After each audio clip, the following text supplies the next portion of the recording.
Peace, family. Thank you for tuning in to another great show.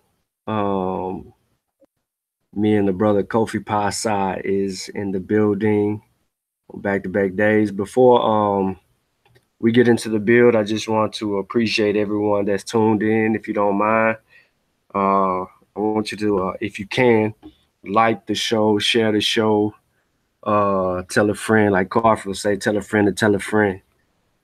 We are about to do Welcome to Yorubaland Part 2. If you had missed Part 1, it's actually a Facebook live stream, and we can add that in the chat or in the comment section for people who want to view that if they're interested in this at all.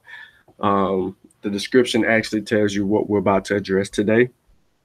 And I just like to uh, thank the ancestors and everybody for the opportunity to be able to put forth this information before you. We will take a look at some historical accounts using primary and secondary sources. And we're going to let the information speak for itself, and we're not going to deviate from the information. Um, so, again, welcome to Yorubaland Part 2 is on the way. Hopefully, you can see my screen. I am sharing. And if you can't see it on YouTube, before I blow it up, I want to make sure, Kofi, if you can just verify that we are able to see it on YouTube, then we'll get going, man. Yeah, Sean, hold on. Hold on. Let me make sure again. I thought I seen it on here.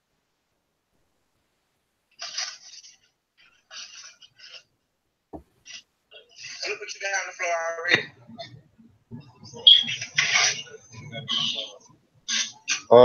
I don't see it, Sean. Click on my screen, Kofi.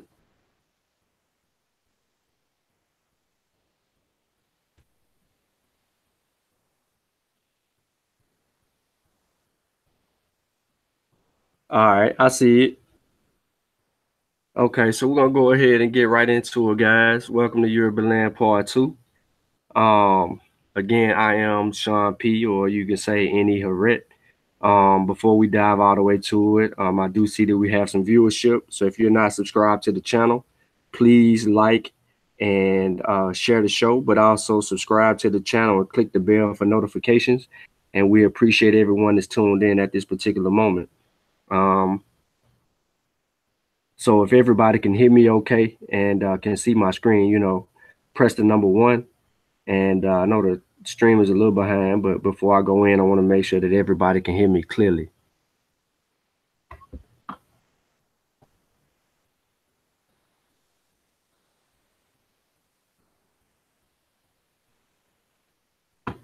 All right, so let's rock out. Unless you know the road you've come down, you cannot know where you are going. Timney proverb from Sierra Leone.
Let's go to war.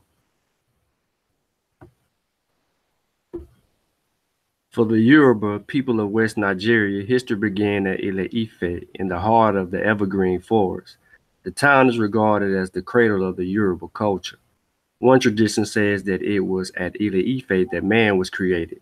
Another says that when Oduduwa, the mythical ancestor, arrived from far away in the east, Ile-Ife was the place where he settled, and that it was from there that his children and grandchildren went to found the various ruling dynasties among the Yoruba and neighboring people. His dynasties among the Yoruba and neighboring people, okay? I want y'all to understand that. His eldest daughter is said was the mother of the Oluwa and the Owu. Another was the mother of the Alikitu or Ketu. One son became the Oba of Benin, another the Alik of Aki, now part of Abiyakuta, another the Onisabi or Sabi, another from Alifan of Oya. Others became the Owujale of Ijabu Odi, I'm sorry, the Osimwa of Andi, the Ori of Otun, and the Iwi of Ado Akiti, the Ilikole of Ikola, and so on. Those are the 16 sons, right? Saying Sean. Tiu, yes. Here's an image of Oduduwa. As you can see on the image, it says the progenitor of the Yoruba race. Tradition says that Oya was founded by Oduduwa's youngest son, Orion. Some even say that Orion was his grandson. What seems certain is that Oya was one of the latest Yoruba kingdoms to be founded and to start with one of the most junior, but it soon became the most important. The Yoruba believed themselves descended from goddesses and gods from an ancient spiritual capital, Ile-Ife. They showed their special concerns of the proprietors of right living through their worship of major goddesses and gods, each essentially a unique manifestation of Ashe, the power to make things happen, a key to futurity and self-realization in Yoruba terms. The traditional culture of the Yoruba people is associated with the town of Ile-Ife. It was there that they first became conscious of themselves. Ile Odua. Kofi, you familiar with this?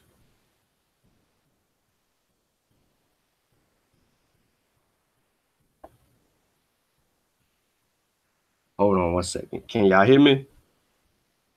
African says he can't hear.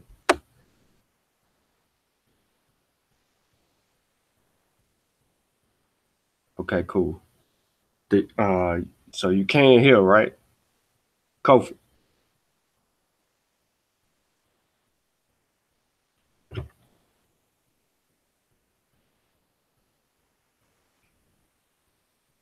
Okay.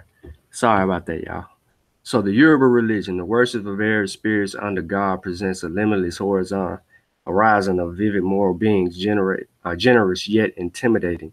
They are messengers and embodiments of Ashe, spiritual command, the power to make things happen, God's own enabling light rendered accessible to men and women. The Yoruba cultural area is the most extensive in the Mono Niger region. It embraces the greater part of southwestern Nigeria. There are numerous subgroups among the Yoruba, such as the Oya, Ibarapa, Ife, Ijibu, Ijese, Egba, Egbado, Ando, Ikele, Ikiti, Owo, Akoko, and Awori. The Yoruba are one of the most urban of the traditional civilizations of Black Africa.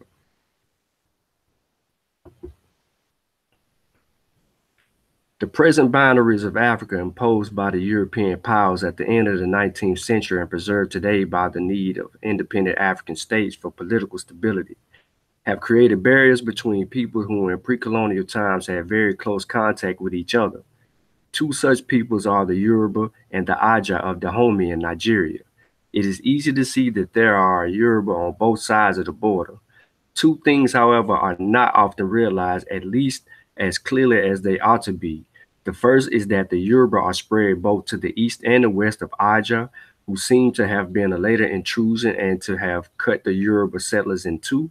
The second is that even the people here called Aja, which include the Igun, Gun, the Fan, the Orado, and a number of other small groups in modern southern Dahomey, are very closely related to the Yoruba by language, belief, economy, political systems, and social usages.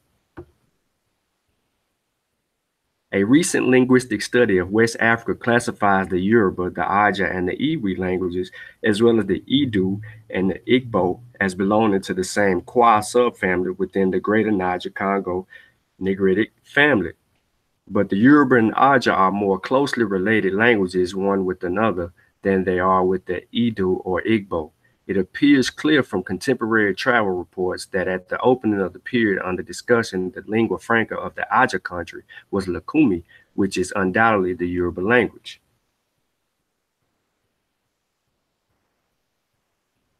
Probably the earliest settlements of the Yoruba north of the forest had generally been of such hilltop sites as those of abandoned towns of Erin and Iwawon, especially those founded after the onset of the Fulani Jihad, were also cited with a few to repel possible attack. This is strikingly illustrated at Ibadan, which developed from a military camp occupying the summit and slopes of a range of hills, and at Abakito, built among rocks and protected on the west by the river Ogun. The Yoruba cultural area is the most extensive in Mono Niger River. It embraces the greater part of southwestern Nigeria. In Yorubaland, a number of towns and settlements were founded in the forest to the west of the Niger. Each possessed its own network of family and clan loyalties and duties. It recognized elders, its appointed chiefs, and supreme chief. They varied in size and power according to the skill of the rulers and the wealth of the countryside in which they were founded, but all of them regarded Ile Ife as their traditional home. On the remarkable nature of old Yoruba civilizations, at least after about 1300, there is some very striking evidence in terracotta and brass. At Ife, for instance, Yoruba artists were called on to celebrate the Oni of Ife and his kinsmen, and evolved one of the finest schools of sculpture that the world has known. They model works in clay and brass that are undenying power and beauty. Here, too, we find an interesting thing. For a study of these sculptures shows that some of their features are reminiscent of those of the terracotta sculptures of the Note culture people in earlier times. On the other hand, the Ife brass sculptures were made by a special method using wax, which was certainly used by the sculptors of the ancient civilizations of the Nile. Yoruba civilizations may thus be seen as a creative combination of many ideas, customs, and beliefs that were born in Guinea as well as in other parts of Africa.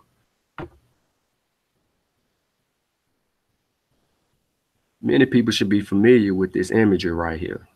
This sits in the center, in the heart of what we're talking about. Europe explained their political ideas in terms of religion. They found religious explanation for their world and yet the way men lived and should live, since they had not yet learned to find scientific explanation. But Yoruba religious loyalty to the Oni or Ife could not prevent troubles among the various states. Although the Oni was the senior religious figure among all the Yoruba chiefs, these never accepted his authority in political matters. On the contrary, they quarreled a great deal with each other, competed with each other, and contested each other's rights. All right. So only in much later times did one of the Yoruba states grow powerful enough to dominate many of the others. A story that must be told never forgives silence.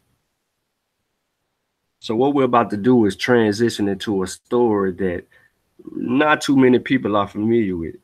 Now, our brothers and sisters on the continent are actually in Nigeria are very familiar with where I'm about to go. But we're going to take a look at the involvement and the political unjust, as I would call it unjust, and see if we could learn something from our brothers and sisters during a time of turmoil.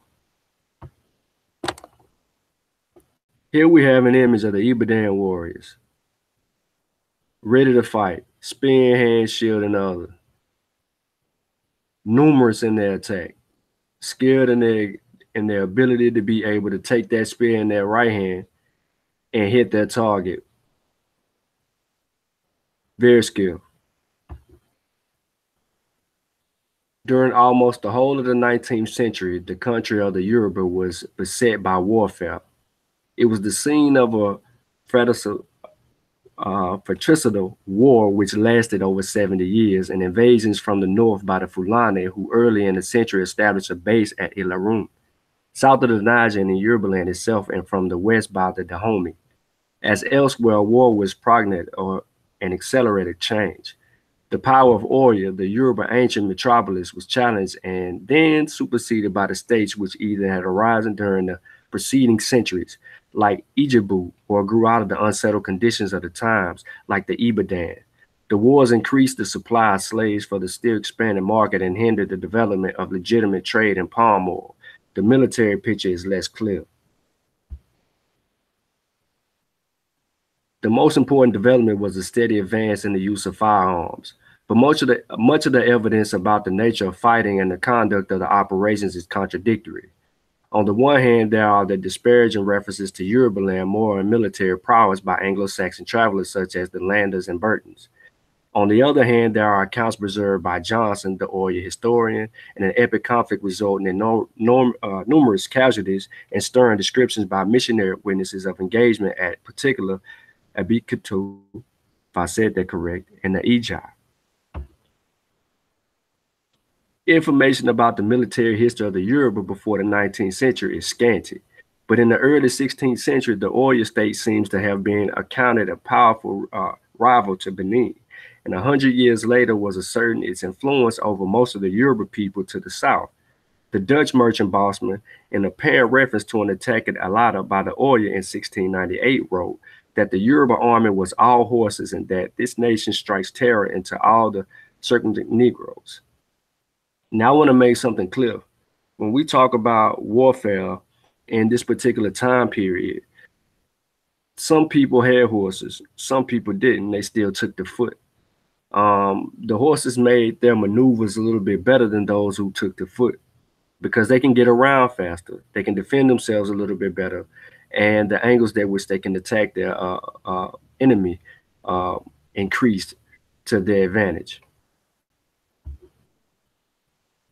Norse described the Oya as a great and warlike people who from 1738 to 1747 had been raiding into Dahomey to the king that promised to pay them tribute, while at the turn of the century, Adams wrote that the ruler of Oya was said to be a later people to have an organized army amounting to 100,000 men, composed of infantry and cavalry, a report which he treated skeptically.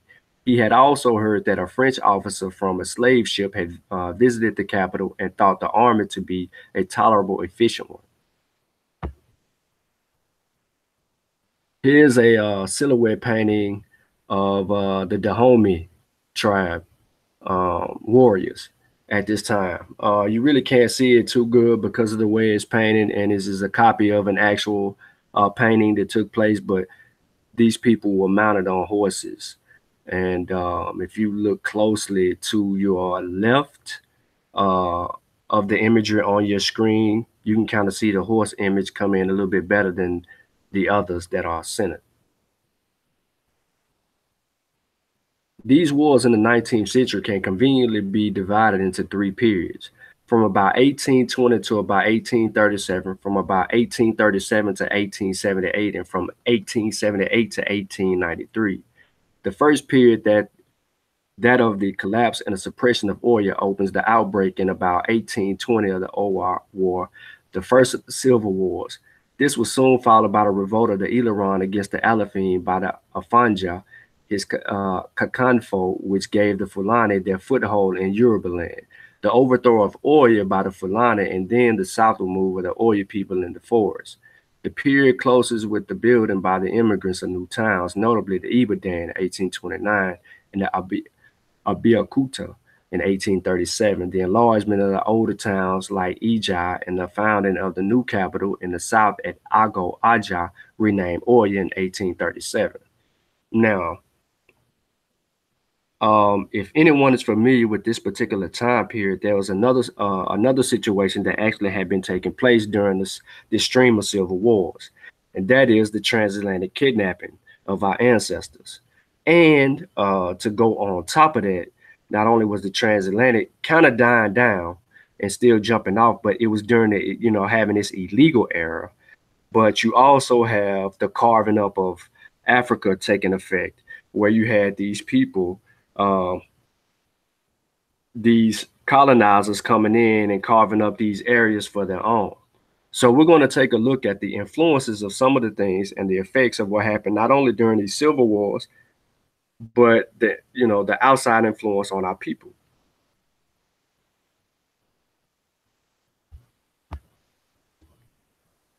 In the second period, the dominant issue was the struggle between the successor states to Oya, and above all between Ibadan and Abeokuta, and the Ija War of 1860 to 1862 was soon transformed from a contest between the Ibadan and the Ija allies. The Igba of Abeokuta, by this time the Fulani menace had lessened. After their defeat by the Ibadan at the Ashogbo in 1840, henceforth the role of the Ilarun was virtually confined to the intervention on one side or other, but always against Ibadan in the civil wars, and there seems no indication of any fifth column in their favor among the Muslim traders who were now penetrating southern Yorubaland.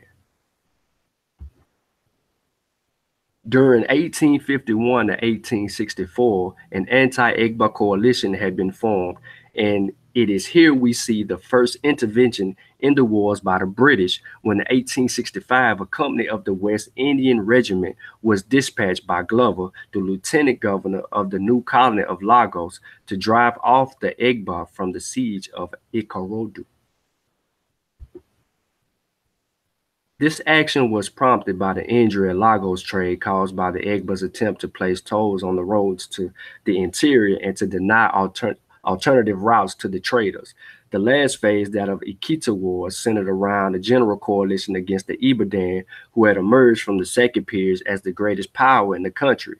The coalition was headed by the Ikita people who seemed never to have acknowledged the suzerainty of Oya, or who now allied themselves with the Ilarum as well as with most of the other Yoruba states. Agata Mor Aglu. The sword cannot tell the smith's head from the others. Natural justice does not play favorites.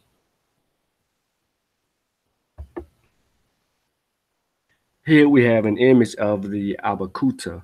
It is a rock that it has now turned into a historical site in Nigeria. It is said that a lot of people that ventured or ran away from certain things, like slave raids, they ended up living in these rock areas. And here you can find them in these rock areas, hiding behind these rocks, waiting slave raiders to come by or whatever, and they will harness a counterattack against them to preserve themselves from being captured. The Egba infantry. They were docile, obedient to command, capable of enduring great bodily fatigue and marching with ease 40 miles a day with loads on their hands. Fierce and bloodthirsty. At the beginning of the century, they had been armed with only bows and arrows and swords. Pistols to them was a secondary use. I repeat, pistols to these African people, this African infantry, were secondary use. The war was fought both in the north around Ikiran, where the Ibadan won an important victory in 1887, and Kariji, named for the report of the rifles, and in the south, where the Ibadan faced the Egba and the Ijibu. From 1886, peace negotiations were in train, mainly as a result of the efforts of the governor of Lagos, but not until the decisive defeat in 1892 at the Ijibu by a force from Lagos using modern weapons, including the Maxim and the 7-pounder, as well as the demoralizing rockets, was it possible to impose peace on all the contestants. Now, during this particular period of war, our ancestors necessarily did not have direct lineage to the style of guns that were used against them earlier on. But as some of them won fights or skirmishes with colonizers, they were able to, cop weaponry that would be able to help advance them, especially against their other tribal enemies and the Europeans who were coming to enslave or conquer them or colonize their areas.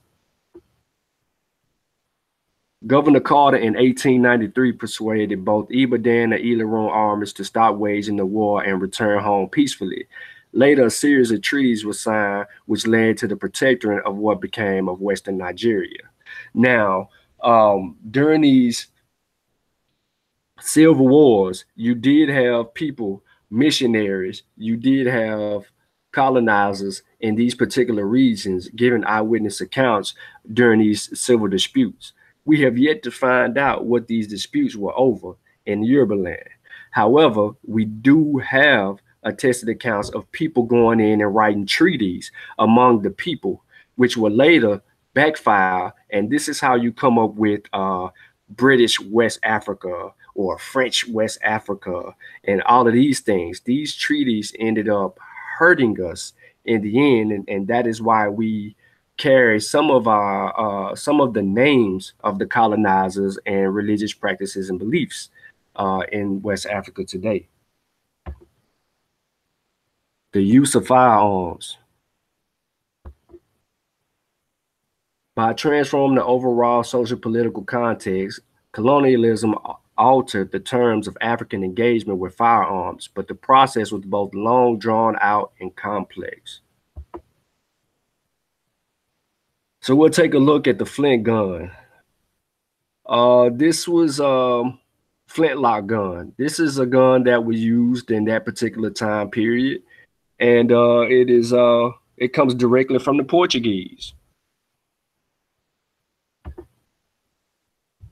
In West Africa, the introduction of firearms was gradual, as this had been in Europe, whereas Benfold writes, gunpowder was no atomic bomb revolutionizing warfare at a stroke.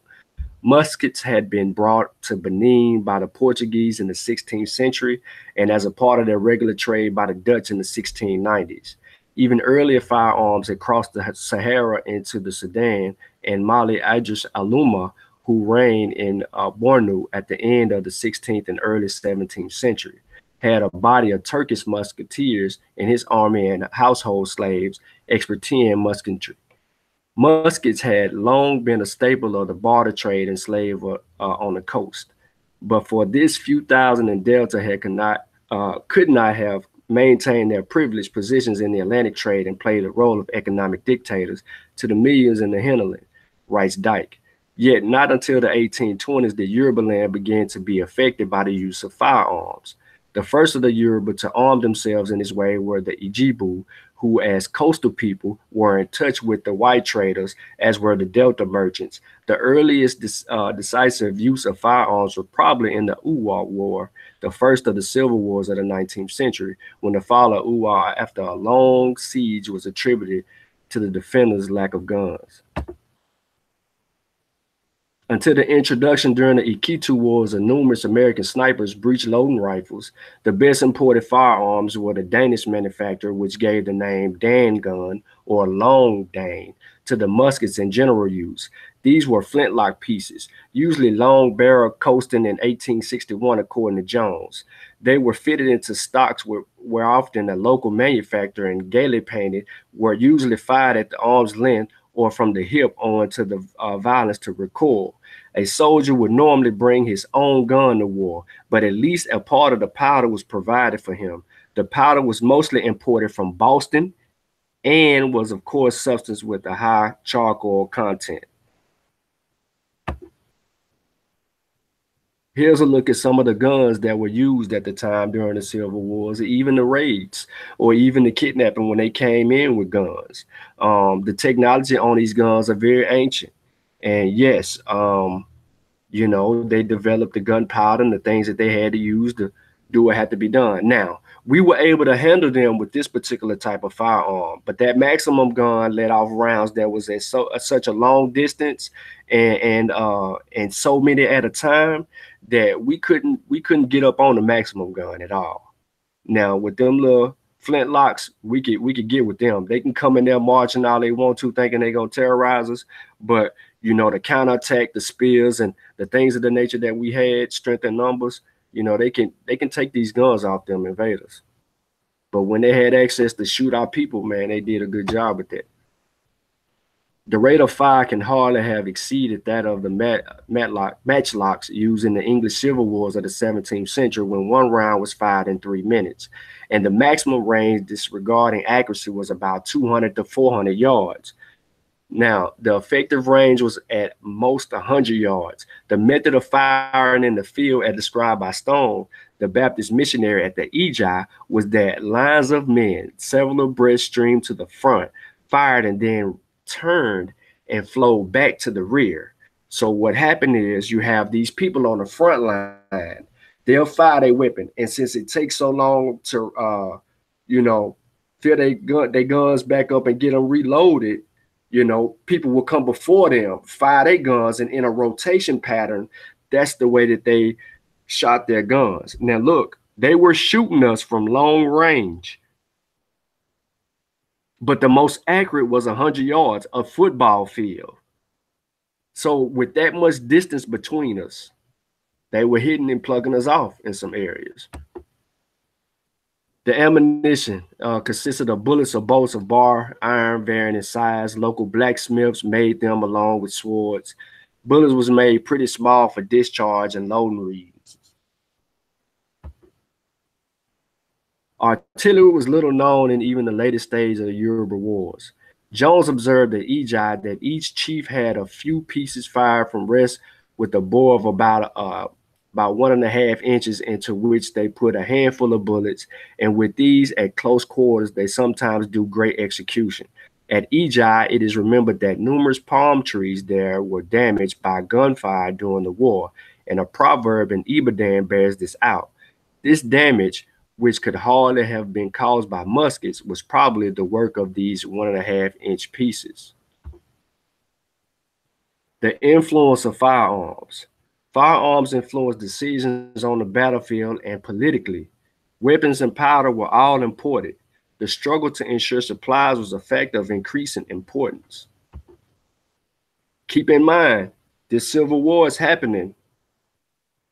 This weaponry is being brought into these particular regions and manufactured by people outside of our culture, outside of our continent, while illegally kidnapping still going on.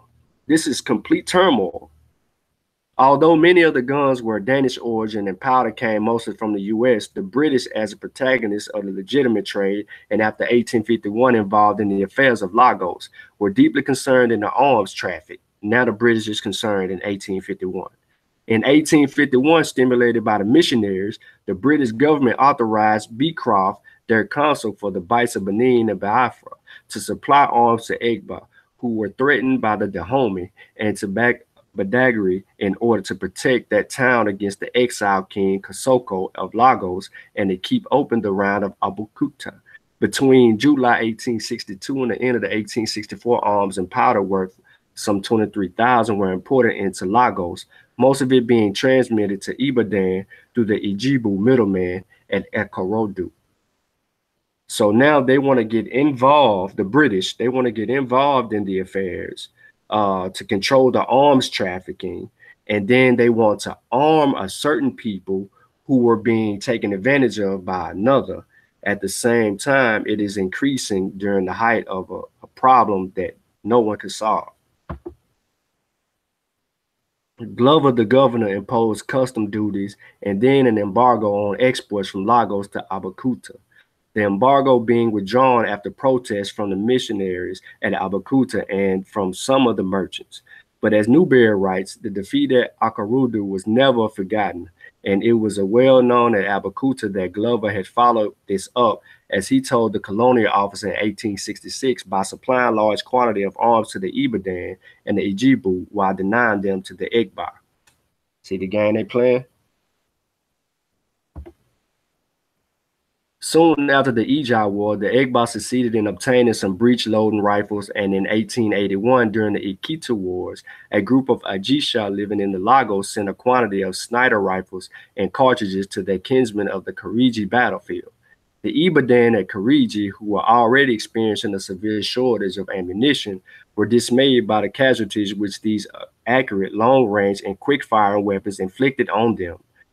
They protested to their compatriots in Lagos, mentioning also the use of against them of a Gatling machine gun, but received no help.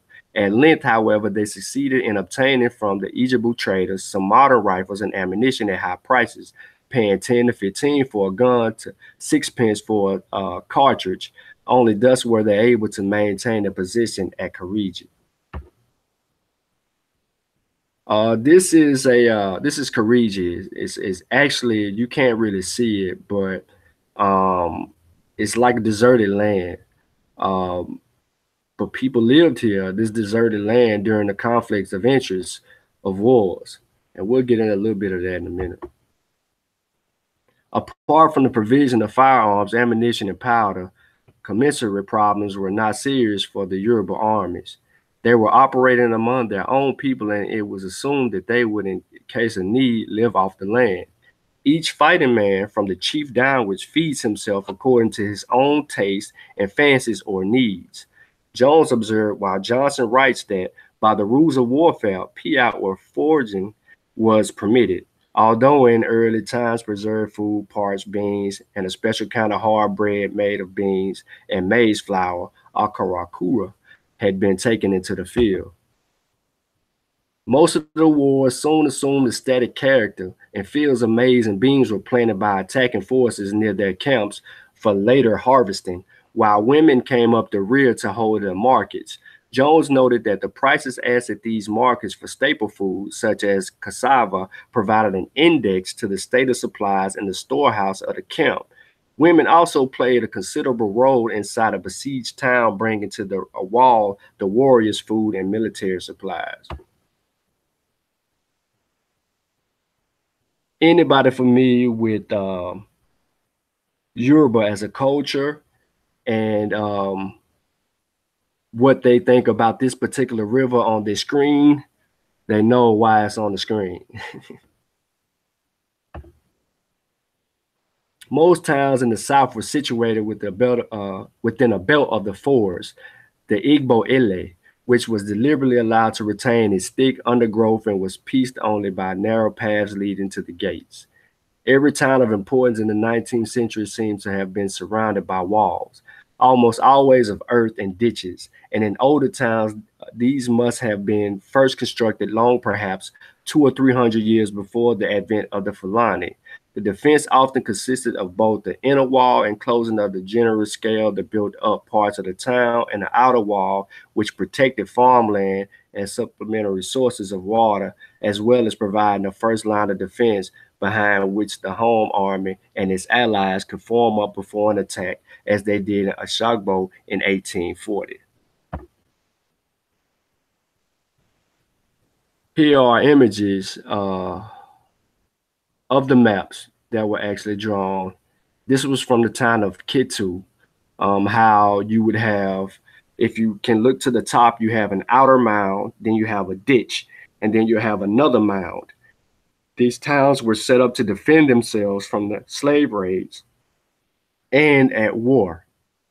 And to the on the left and to the right, it just gives you a little bit more a gist of a different diagonal of how things were going. So you would have a road that would come into the land. You know, you had lookout trees, you had low wall gates, you had tower wall gates. Of course, you did this around high grass and dry ditch areas as well. Towns that had double walls. You had Ife, Owu, Elisha, Ketu, Ashogbo, Ikaran, Old and New Oya, and Aaron. There were some others too. The walls were of two types, either broad and high or breastworks. At Old Oya and Owu, both the inner and outer walls are the broad and high type. The outer wall of the Ijibu kingdom, the Eredo, is broad and high, while the inner wall around the city of Ijebu Odi seems to have been breastwork. Well-preserved examples of these lower walls are at New Oya, Ashogbo, Ekarum, and Ijai, and doubtless many other towns. At New Oya, the distance between the inner and outer walls, and places hardly 100 yards, is unusually small. The coronation shrine of the Shango at Koso is situated between two walls, and a separate but contiguous wall encircles the citadel shrine of Igbo Shoro to the northeast.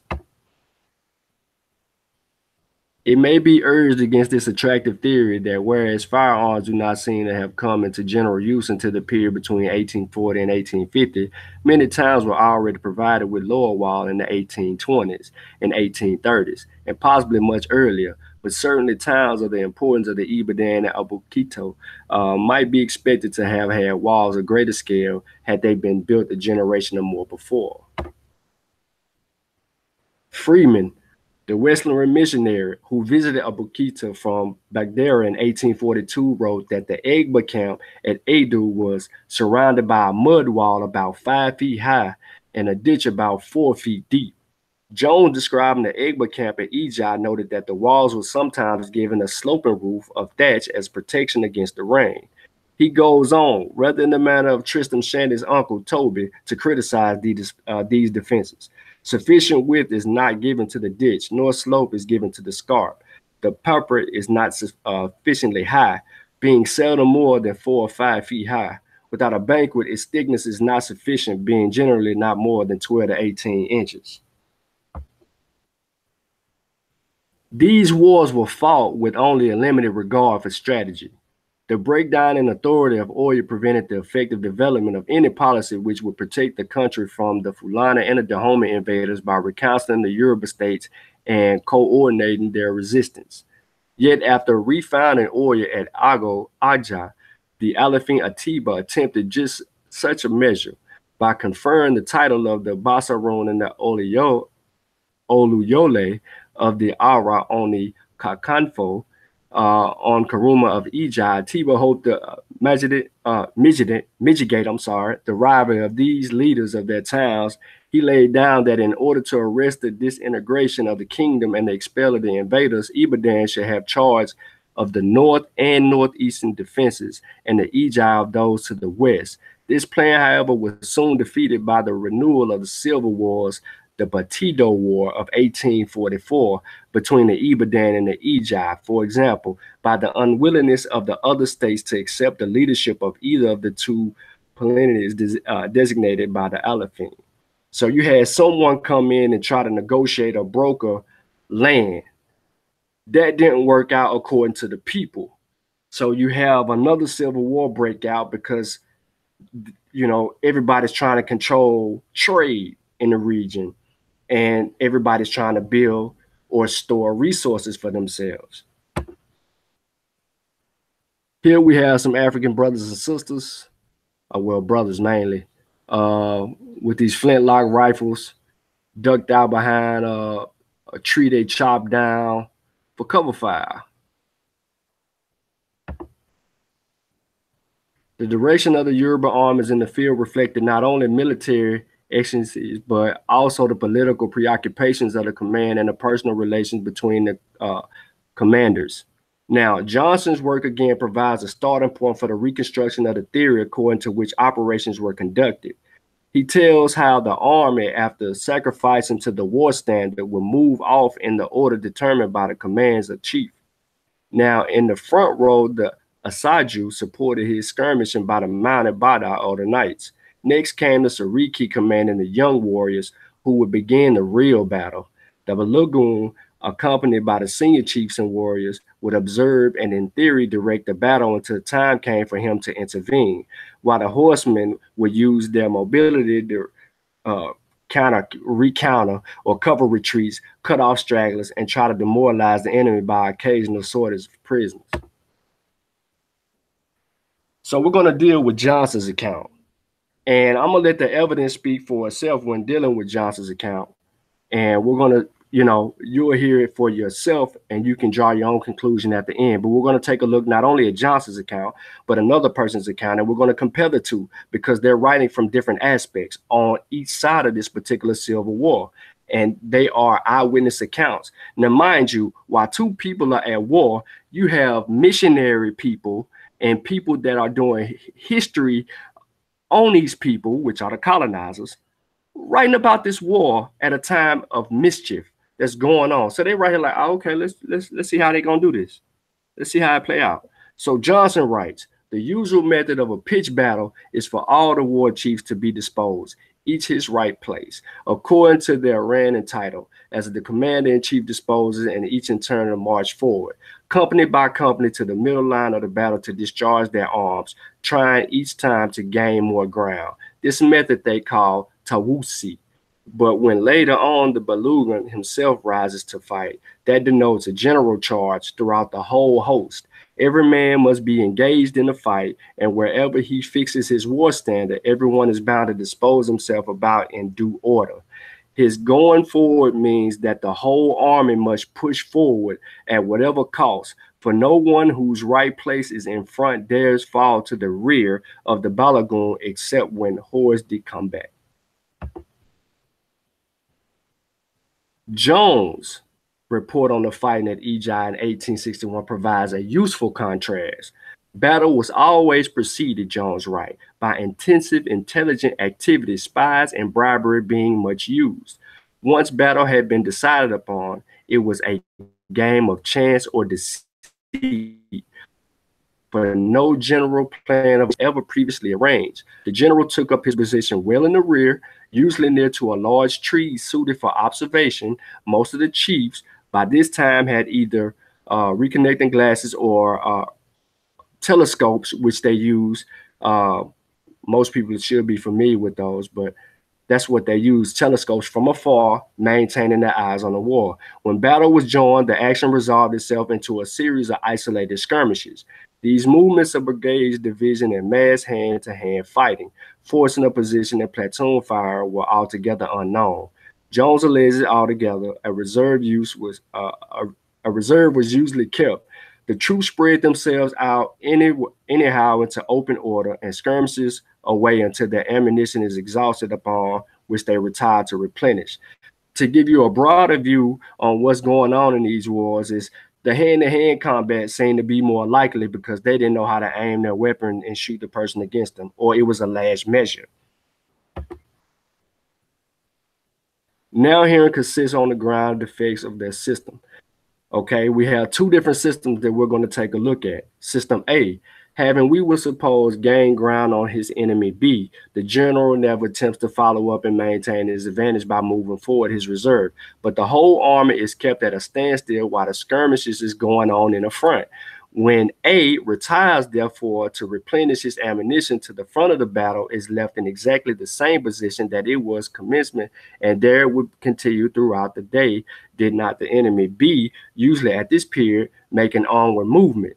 Now, the deceitful element comes into play, and the feigned retreat is not infrequently the result.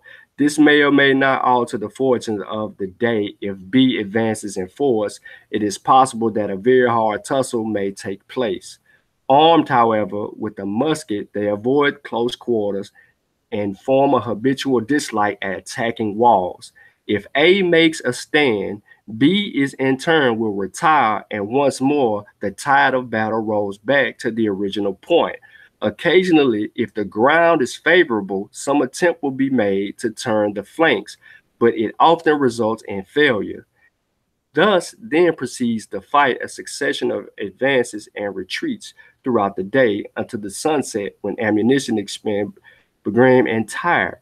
Each side draws off victory, being claimed according to the returns of the killed and the wounded, which usually is not large. Jones' account was based on limited observation at a time when, as he admits, the Egba army had declined far from its standard of 10 years before. Although objective and factual, it must not be accepted as giving the whole picture. Moreover, the ground observer of any battles must always be struck by its apparent confusion, and local conflict will seem to be predominant. Stay with me. Now, the Battle of Oshogbo was won by the Ibadan over the Fulani army. It was fought in 1841. It proved that the Ibadan military was not only profound but ready to rule. As the jihads were invincible, multiple attacks by the Iloran Oshogbo then followed. As Johnson writes, Iloran attacked on Oshogbo their third, and it was made by some 5,000 troop command by Ali, the Hassa Balagun. The town was closely invested, and the Oshogbo appeared for help to the Ibadan, which in the decades seeing its foundation had grown from a war camp into a large and important town. The Ibadan sent 2 contingents of their soldiers of Oshogbo, but these proved unable to force the Iloran to lift the siege, so that eventually the main army was sent up under the command of the Balagun Odinlo or Odaninlo. They entered Oshogbo from the south, crossing the Oshun, that river that I showed you earlier, at a place now called Elegba, in recollection in the 2,000 cowards paid by Odinlo to the ferryman who transported his army. Remember this, that river that I showed you, these people are crossing that river, but they paid 2,000 coward shells to cross that river with his army from the south. A few weeks later, the Ibadan was ready to launch attacks on the Iloran. The Ibadan armed with muskets and the Iloran carried spears but had horses. Johnson writes, the army formed up the dust between the inner and outer walls of the northeast using a password, the question and the answer. What is the fare of the ferry? The answer was 2,000 cowries.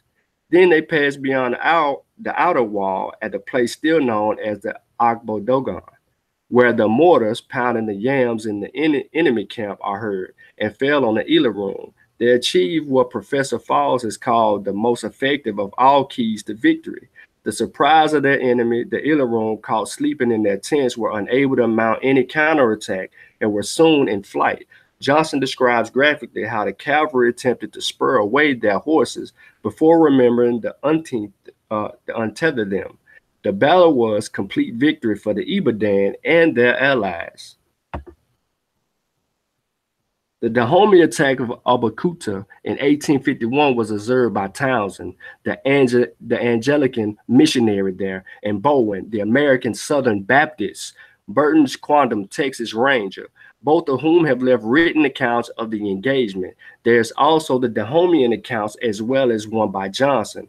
These authorities agree about the general course of the battle, and despite some minor disparities, supplement each other on details. The Ija War of 1860 to 1862 exhibits many classic features of the Yoruba warfare in the 19th century. It began as a struggle by the Atiba soon 30 years before, Ibadan acting normally in support of the Alifun and the Ija, the former with great Agunmola as it was a leader, and the later still under the iron rule of Karuni and Diara. It ended as a struggle between the Ibadan and the Igba of the Abukitu, who had intervened as allies in the Ija, as well as accounts by the Igba historians and by Johnson. There are contemporary descriptions of the war by the Anglican and Baptist missionaries, and also Captain John's report based largely on his observation of the armies at Ija. The Battle of Ikarum, which was mentioned earlier, was a victory by the Ibadan over both the Fulani and the Iloran in a formidable coalition of most of the Yoruba states. It was fought in the hills northeast of the Oshogbo on November 1 in 1878. When the rivers and the streams of that region were expanding from the rains of the wet season, then drawn to a close. The day was one in which a boldly planned offensive by the Ibadan met with an initial disaster, which was turned into success by determination and a resource of the commander and the dash of the endurance of his troops in the battle, which ranged over a wide and difficult terrain. Now, I do have to say this for people who are not knowledgeable about warfare in this particular time period. These people did not conduct warfare during the rainy seasons. I'm going to repeat that. It's the rainy seasons. There's a civil war. War would cease When the rain commence, they are right back at each other's throat, despite any break. If the rain lasted 2 weeks, 3 weeks, a month, whatever the rainy season is, it wasn't no war. The battles of Abukutu and the Ikaron, and at least some of the engagements in the Ijai War, were fought with the ferocity and determination which make it difficult to accept Burton's contention that the casualties suffered in the wars were trifling, even though the claims of dead, wounded, and captured passed down from the combatants of doubtless exaggerators. It does seem that the introduction of firearms, which until the appearance of the Snyders in 1870s were primitive type, and the decline in close fighting led to a decrease in the number of fatalities in battle. Jones wrote somewhat scornfully that though thousands of rounds be fired, the killed may be counted by units and the wounded by teams. 17,000 men engaged in mortal combat on May 23rd in 1860. On May 23rd. Now, in 1861, the killed on both sides, as ascertained by spies, were 5, and then the wounded under 50. Yet this suggestion of Renaissance warfare is at a variance with the evidence of missionaries who not only were often observers, but were also concerned in succoring the wounded, or even, in Bowen's case, in helping occasionally with operations. Townsend wrote that after the attack on the Abeokuta in 1851, 1,200 Dahomey dead were counted along the walls after that one day's fighting, and he estimated total casualties among the Dahomey at 3,000. Where Bowen estimates about 2,000, with some thousand taken captive. There are many reasons why a detailed study of the Ijai War is important. The first is the abundance of material, both the written evidence and contemporary eyewitness and oral tradition recorded at different times. This makes the Ijai War unique among the great events of African history before the establishment of the European rule.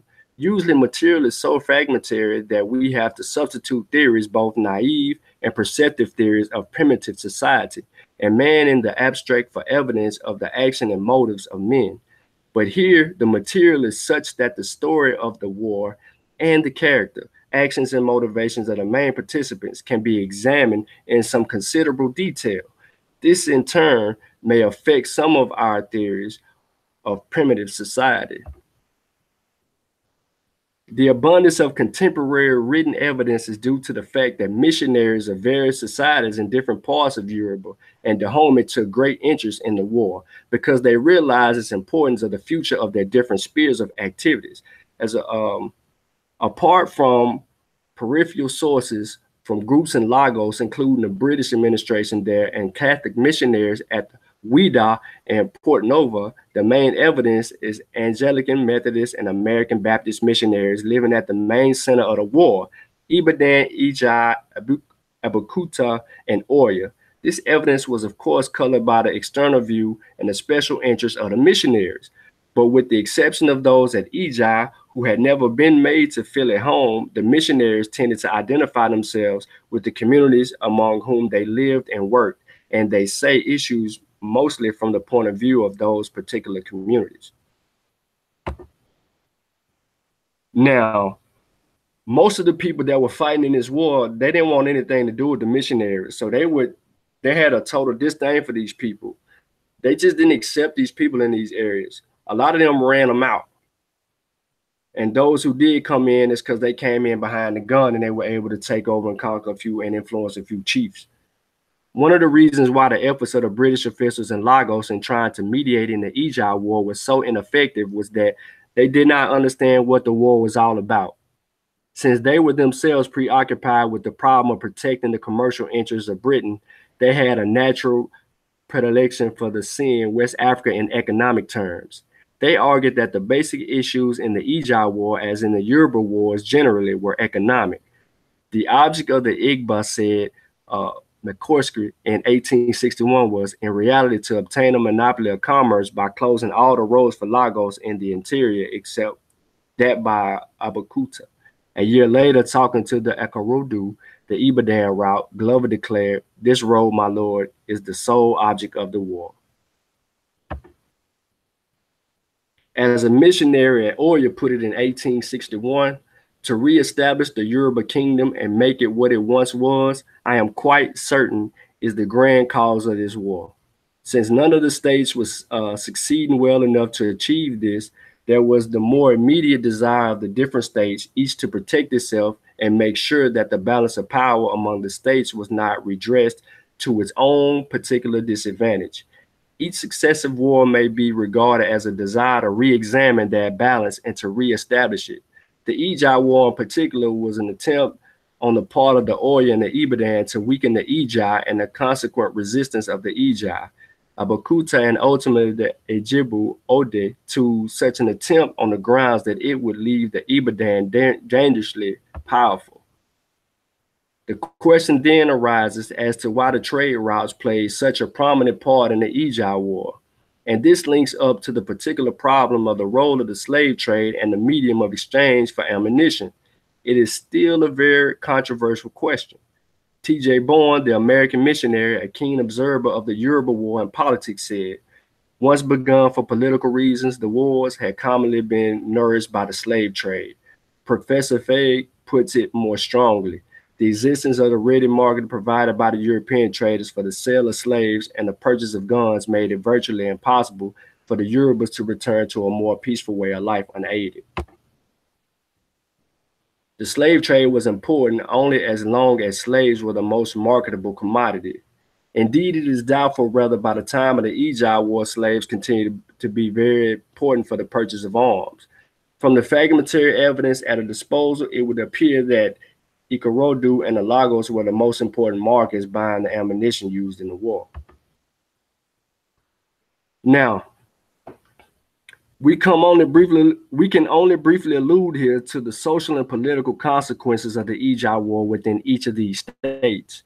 Many writers on the Yoruba Wars imagine a general holocaust, when a harassed peasant had little time for agricultural trade. This picture is not supported by the evidence on the Ijai War, possibly the most bitterly fought Yoruba war of the 19th century. There were serious war provisions. In the case of the Ijai, there was much suffering from famine. And then the town was completely destroyed, the population having to start life all over again, either as slaves or as freemen in other towns and villages. But life went on. Agriculture was maintained over wide areas. In spite of closure of roads and formal laws prohibiting trade, much commercial traffic went on, largely through smuggling by people supposed to be buying and selling ammunition. There were always state-escorted caravans connected to the main centers. In 1861, Henry went to Lagos with an Ibadan caravan, which went to buy arms. In 1864, Barquero went to Abakuta with 3 large canoes loaded by an Italian firm in Lagos, escorted up the river Ogun by the officials of the Basaron. The canoes contained largely ammunition, but there were several other trade goods passed off as provisions of the missionaries. When brothers fight to death, a stranger inherits their father's estate. It's an Igbo proverb. And this is what happens in the Ijai War, the Yoruba warfare. Brothers were fighting, and someone else inherited the state. The great prophecy of the Mossi: when the first white man appears in the land, the nation will die. That is a historical fact and a prophecy of the Mossi. And we stand on that. And in the case of the Yoruba War, this is what happened. This sums it all up. And the intra-fighting took place and was maneuvered by people who were bringing in the arms to broker the deal. This gives you another view of what actually happened during the kidnapping, especially during the illegal era, the illegal slave trade era. Because you had these people coming in, brokering deals between 2 camps. Oh, I'm going to arm this camp, but I'm not going to arm this camp. Oh, I'm going to arm both camps, and then I'm just going to middleman my way through it all. And then I'm going to have my missionaries come in and write their little stories about things that they witness on their end, on this end, and on the other end. All the while, we need to try to convert these people. So we're going to let the men kill themselves off, the women leave left astray, and the children, oh, well, you know, whatever comes about, comes about. They came into the land and they ruined things. The Yoruba were cohesive. It became turmoil when the first white man appears in the land. Here are my sources.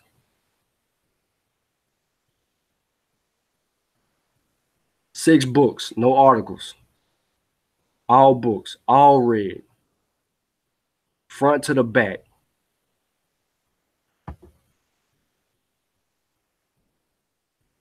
Here is the primary sources for what I presented to you and secondary sources. It's going to be 2 slides for this. To the left, you see here, primary sources. It says A, government papers. It goes all the way down. The letters for the journals and the names of the people that actually wrote in these and the dates and so forth. I don't want to get into all of that. We have the missionary papers, where the missionaries wrote their accounts and their letters and their journals. On the right-hand side, we have the continuation of the primary sources. It's a lot of them. And then we have the secondary sources.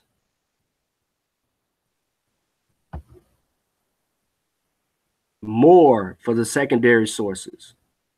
So you take the sources that I presented to you up top, plus these sources. This is what makes reading, doing proper methodology important here. The end of the book is as important as the beginning and the middle of the book. The sources matter. This tells us if we're telling you the truth before we give you this information. Can we fact find and provide that? These are picture references. Nobody really cares about, you know, sourcing the pictures, but I do. Other people do, but I just think the scholarly method to do is to source the pictures, and it's a habit of mine, and I always do it. So here's the picture references. All of these links, you can go in and you can pause the screen and you can type them in Google or whatever you want to do, and it'll pull up the pictures, and you want to, you know, you might want to use some pictures later on.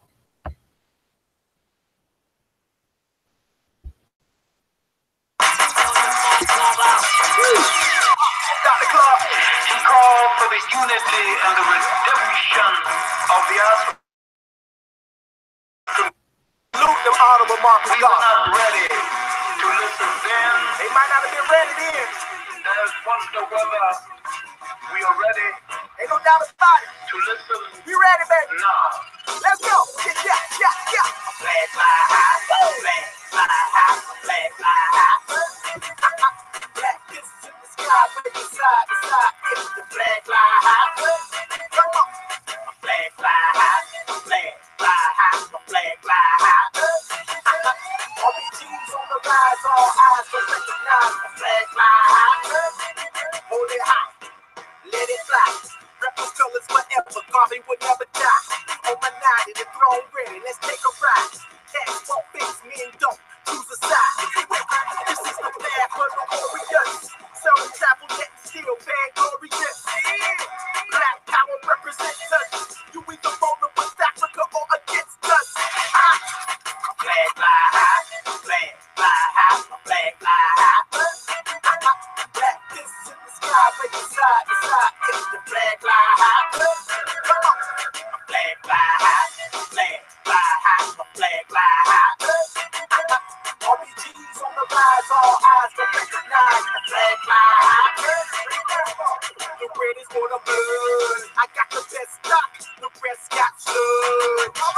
The black is for the gods, melanated and elevated, holding the main charge. The green is for the cradle. Africa, everything first, the earth stable. His excellency put it together as a symbol of liberation. That's how we get the letters RBG. Flag fly high, flag fly high, flag fly high. Black kisses in the sky, breaking side to side. It's the flag fly high. Come on. Flag fly high, flag fly high, flag fly high. RBG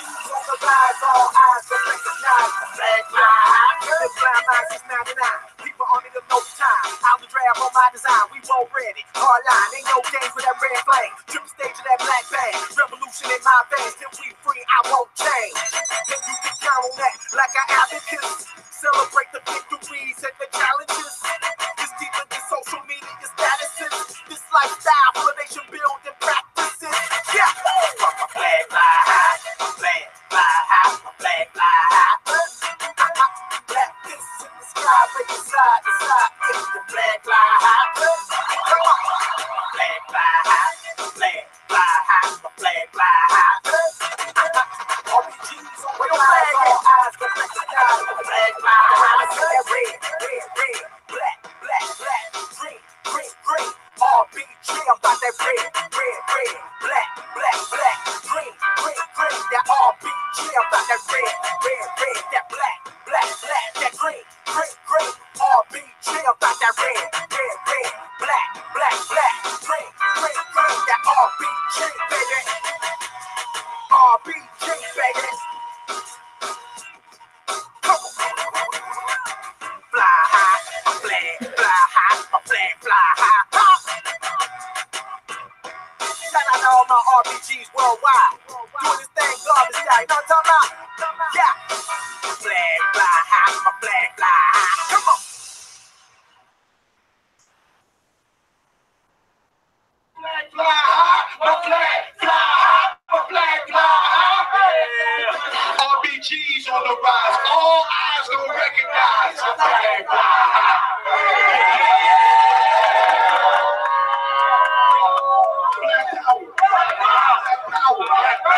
It's so for real, though. It's so.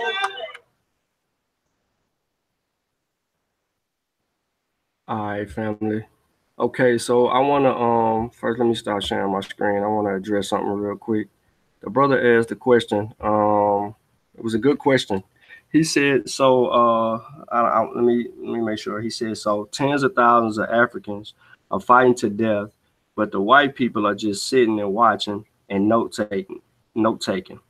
No, if you remember what I said earlier, these people were actually colonizing the continent. They were actually carving up the continent.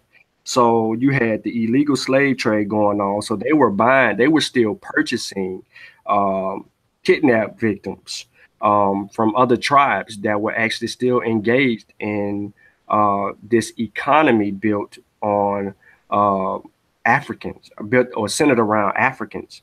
So they were heavily invested in these areas. Now the missionaries were doing missionary work to come in and convert these people in these towns or areas. Now these missionary people were not being harmed by no one at this particular time because they were controlling everything.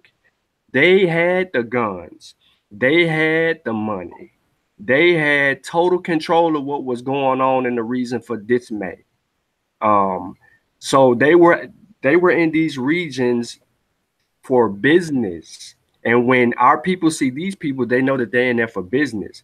But even though there were skirmishes and fighting, and we were still running these other people out, these missionaries that had taken to the land and had made themselves comfortable there and made peaceful people in the areas that they colonized and were able to stay there and teach in those schools and teach their language and about Jesus and their religious rhetoric.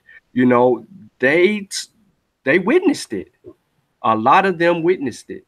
And as you've seen in the presentation, when we deal with the sources, we have the written sources, primary and secondary sources. We mentioned the oral traditions, which is the people that were in there at this particular time based on what they were saying, that there was not accounts that were not written down, but were spoken of. And we have the evidence that backed all of that. So it goes back to knowing what proper methodology is and knowing all the things that you need to do to bring forth an argument. And they're there. Those things are there. The resources, I mean, all of that is there. But hopefully I actually answered the questions. Yes, you had people that had the ability to be able to notate.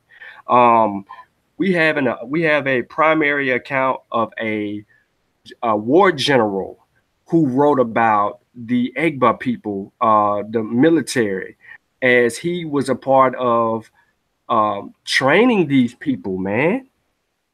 Training these people, preparing them for battle and warfare and so forth.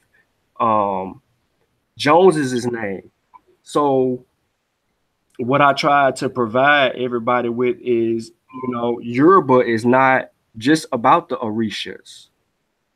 It's not about the great art.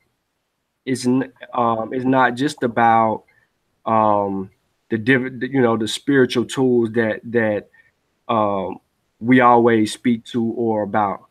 They actually had turmoil and political problems. Now they did consult the Orishas when things needed to be dealt with from a military perspective to get permission to engage into military perspective through divination and consult the oracles and so forth. And then they would go about and they would do whatever it is that they needed to do. But they were very naive of gunplay. That was demonstrated to them from other people outside influences. They did not have a right to that. This actually speaks to the disarray that Africans, not only in the Nigerian area and the Yoruba area, but all up and down the continent, they were experiencing the same thing similar to this particular Civil War, while the British and the French, the Dutch and so forth all come in, and the newly Americans will come in and colonize these areas. But Kofi, you got something to say, bro?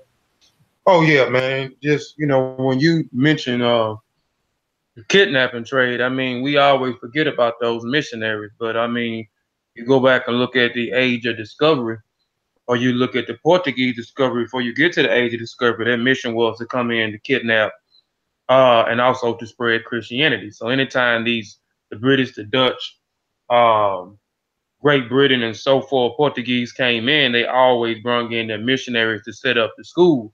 And also, you had areas that colonized certain areas of Africa, or even established relationship with other ethnic groups, other clans in society, far as trading.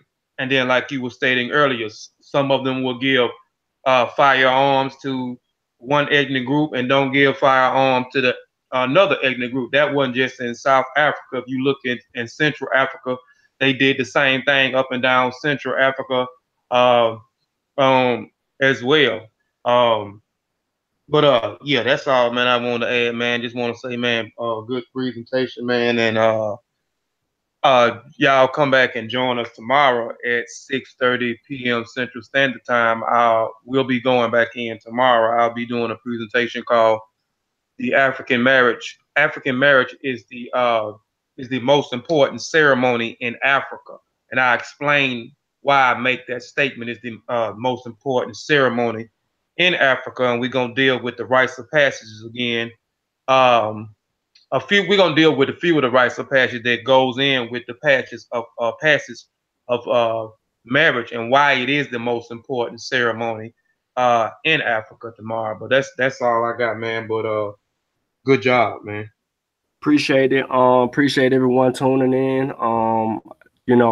Thanks to the people that thumbed up the video, and shout out to the people that thumbed down the video. I appreciate you at least giving us your position on the subject matter, whether you listen to it or not. However, we're still moving forward. Our opportunity, through this opportunity, we will provide you with content that will expose you to the things that you have lost. And we're going to continue to, like Kofi always say, beat you upside the head with this information. And that's not going to stop. So we're going to use primary accounts, eyewitness oral accounts. We're going to use everything to, recenter ourselves back to our ancestral ways. And if we could pick up more viewership from that, then that's the ultimate goal. If not, I do understand. However, Our job is to help liberate our African minds for those of us who want to, have our minds liberated. And if you look at the rest of the content on the channel, we deal with the slave trade. We deal with the Portuguese particular. We deal with, the culture. We're going to continue to deal with everything surrounding what happened to us. And we're going to walk you through. So feel free to check out a lot of the things that we have presented over the last few months, and the viewership has increased, and I really appreciate everyone for sharing the show and who tuned in today. Hopefully, this exposes you to the type of content that we will be bringing forth to the people, and hopefully you are intrigued to learn more about your African history. And oh, no, Marcel, we're on the same page. Yeah, we're on the same page. But I appreciate everybody for tuning in and doing what they do to help liberate our brothers and sisters, because we all in this together. For those of us who wants to realign ourselves with Africa and our past. Now, these are things that this is what I just talked about today. Isn't that long ago? The 1840s and stuff like that. You have to remember that the period that I'm talking about, there was something else that was going on in the Americas as well, called slavery. And a lot of that was going on simultaneously. So what I'm trying to expose you to is the fact that on both sides of the battlefield, on the continent and in the Americas, we were at war, not only internally with ourselves, but also with our oppressor.